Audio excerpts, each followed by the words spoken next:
प्यारे बच्चों, अब हम कत्वा और ल्यप प्रत्यय जो कि हमने पढ़े हैं उनका अभ्यास करने जा रहे हैं। यहाँ कत्वा एवं ल्यप दो प्रत्ययों का अभ्यास है। जहाँ पर प्रत्यय को तोड़ करके लिखा हुआ है उसे हम जोड़ कर लिखेंगे और जिसे जोड़ कर लिखा हुआ है उस प्रत्यय को हम तोड़ करके लिखेंगे। कत्वा और ल्यप प्रत्ययों का अभ्यास हम पिछली वीडियो में कर चुके हैं। उदाहरण के तौर पर यहाँ एक वाक्य में आपको बता रहा हूँ। छात्रः पाठम पठ धन कत्वा, अर्थात पठ प्लस कत्वा लेखम लिखति। छात्र पाठ को पढ़ करके लेख लिखता है। तो इसको जब आप लिखेंगे पूर्ण वाक्य में लिखेंगे और इसे जोड़ कर लिखेंगे। जो हमारे पास प्रत्यय विभक्त किया हुआ रूप है इसको आप जोड़ करके लिखेंगे। अलग अलग करके लिखा हुआ इसको जोड़ करके हम लिखेंगे।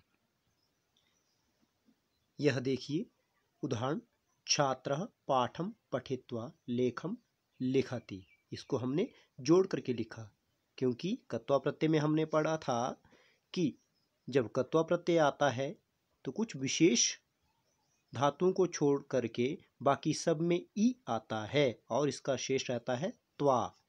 तो पठ हलंत इसमें ई मिला बन गया पठी और कत्वा का त्वा शेष रहता है। दोनों जोड़ करके बन गया पठित्वा। अब दूसरा है जनाः भ्रम प्लस कत्वा वदन्ति। जनाः भ्रम धन कत्वा वदन्ति। धन का अर्थ होता है प्लस। लोग घूम करके बोलते हैं यानी कि बातचीत करते हैं। अगला है गजः चल धन कत्वा खादति। चौथा है पिता कथ धन कत्वा चलति। पांचवा है शिशु क्रीड धन कत्वा जलम पिबति। आगे देखेंगे शिशु क्रीड धन कत्वा जलम पिबति के बाद देखेंगे शिष्यः संपठ्य विद्यालयम गच्छति। सातवां है शिष्यः प्रणम्य वदति। आठवां है सः अवगम्य पठति। नवमा है रामः सीतां परित्यज्य वनं न गच्छति।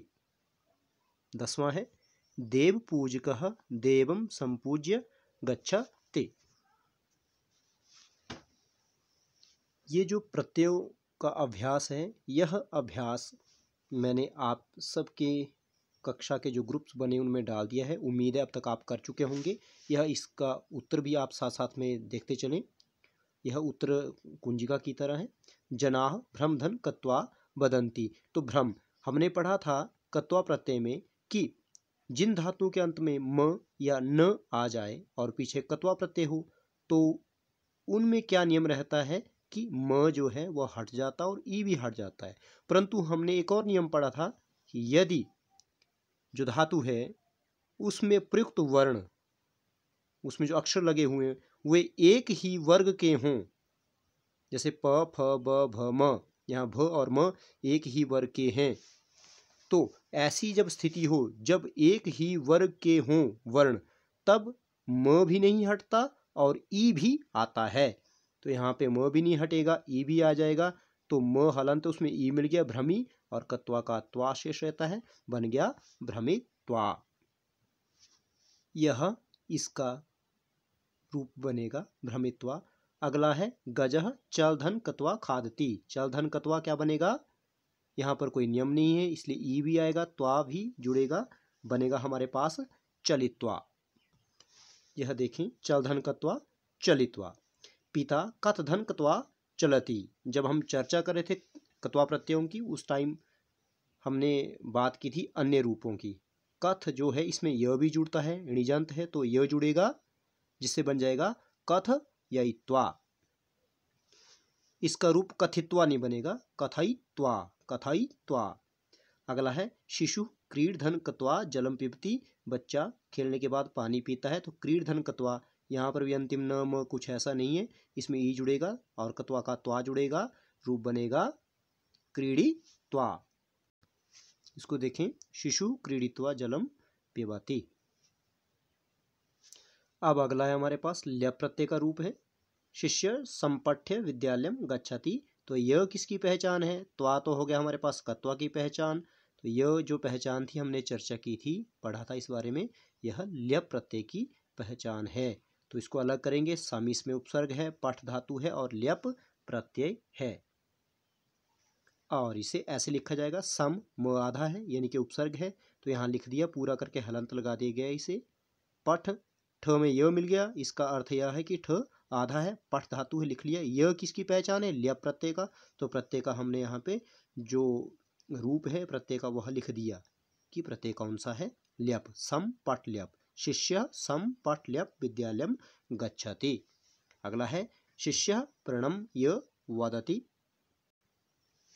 यहाँ देखेंगे प्रणम्य, प्र उपसर्ग आ गया, अणमनीय है, ये नम धातु है और यह ल्यप की पहचान है, प्रणम ल्यप, यानी कि जो न है इसको अण हो गया है प्र लगने की वजह से। यहाँ नहीं होगा क्योंकि यहाँ प्र अलग है, जब इसमें जोड़ दी जाएगा तब न को अण हो जाएगा।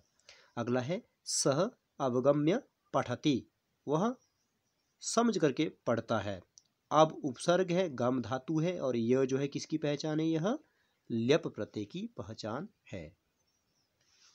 इसे तोड़कर कैसे लिखेंगे? अव उपसर्ग है, प्र परा अप सम अनु अव, तो यह उपसर्ग है, गम धातु है, यह ल्यप की पहचान है, अवगम्य। रामः सीताम परित्यज्य वनम न गच्छति, राम सीता को छोड़ करके वन को नहीं जाते हैं। आदरार्थ बहुवचन, हालांकि यहाँ गच्छति का अर्थ जाता है होता है। परित्यज्य, परि उपसर्ग है, त्यज धातु है और यह ल्यप प्रत्यय की पहचान है। तो इसे इस प्रकार लिखा जाएगा, परित्यज ल्यप। इसको जोड़ना और तोड़ना बहुत आसान होता है ल्यप प्रत्यय को। और साथ साथ ये भी मैं बात दोहराता चलूं कि जब कत्वा और ल्यप प्रत्यय के रूप बनते हैं वे अव्यय होते हैं। उदाहरण के लिए पठित्वा, इसका कोई और रूप नहीं चलेगा, भ्रमित्वा कोई और रूप नहीं चलेगा। यहाँ देखिएगा पठित्वा, यह अव्यय बन गया शब्द। छात्रः पाठम पठित्वा लेखम लिखति, यदि पूछ ली जाए इस पंक्ति में कौन सा अव्यय है, कौन सा पद, कौन सा शब्द अव्यय है? छात्रः अव्यय नहीं है, पाठम अव्यय नहीं है, लेखम अव्यय नहीं है, लिखति अव्यय नहीं, क्योंकि सबके रूप चलते हैं। पठित्वा यह अव्यय माना जाएगा। धातु से जब कत्वा और ल्यप प्रत्यय जुड़ करके रूप बनता है वह रूप अव्यय होता है। तो इसी के साथ साथ हमने अव्यय प्रत्ययों की भी जानकारी प्राप्त कर ली, अव्यय शब्द रूपों की भी जानकारी हमने प्राप्त कर ली है। यानी कि जो शब्द बना हमारे पास अवगम्य, यह भी अव्यय है, प्रणम्य यह भी अव्यय है। जब प्रत्यय जुड़ जाएगा ल्यप एवं कत्वा तो रूप अव्यय बन जाएगा। आगे हम इसकी चर्चा कर रहे थे, रामा सीताम परित्यज्य, परि उपसर्ग अलग कर दिया, धन त्यज धातु है, धन ल्यप, परि प्लस त्यज प्लस ल्यप।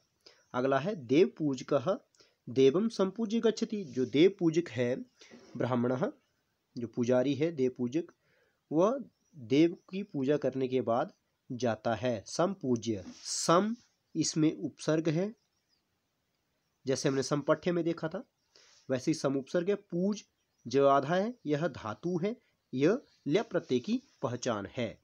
इसको अलग कर करके लिखते हैं। चलिए अब आप इसे देखें, देव पूजकः देवम सम पूज ल्यप गच्छति, इसे इस तरह से तोड़ के लिखा जाएगा। और जब पंक्ति लिखी जाएगी पूरी तो देव पूजकः देवम सम पूज ल्यप गच्छति, इस प्रकार से पूर्ण वाक्य में लिखेंगे। उम्मीद है आपने जो अभ्यास दिया गया था आपने उसे कर लिया होगा। अब आप इन उत्तरों को भी अपने लिखे हुए उत्तरों के साथ मिला लीजिएगा कि उसमें कहीं कोई त्रुटि ना रह गई हो। अब इसके बाद हम अन्य प्रत्यय अथवा अवयवों की चर्चा करेंगे। इति ओम शम।